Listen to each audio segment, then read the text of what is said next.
এখানে আমরা আসছিলাম, এখানে কৃষকের মুখে শুনলাম, কৃষক বলতেছে যে ধানের দাম খুবই কম বাজারে। তার উপর আবার এই যে মেশিনওয়ালারা আছে, এরা অনেক দূর থেকে নিয়ে আসার লাগে ধান কেটে 5,000 টাকা করে বিঘা নিচ্ছে। এই জন্য কৃষকের মন খারাপ।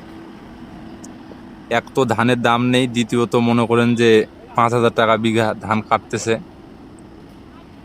অথচ 6,000 টাকা করে একর প্রথম সিজনে কাটতেছিল। এখন 1 বিঘা মাটি চাষ মনে হয় যে ধান কাটতেই 5,000 টাকা করে নিচ্ছে। আমার সাথে অবশ্যই একটা ড্রাইভার আছে, তার নাম আজাদ, উনি কাটছে এখানে 2,000 টাকা বিঘা। এখন মনে করেন যে বর্তমান 5,000 টাকা করে বিঘা কাটতেছে।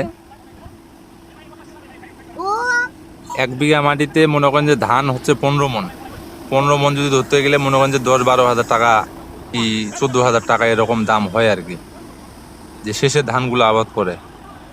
এখন 5,000 টাকা যদি মনে করেন যে মেশিনওয়ালাকে দেওয়ার লাগে, তাহলে এদিকে মনে করেন যে 6-7 হাজার টাকা কি 8,000 টাকা থাকতেছে। এই টাকা দিয়ে মনে করেন যে কৃষক কীভাবে মনে করেন যে চলবে?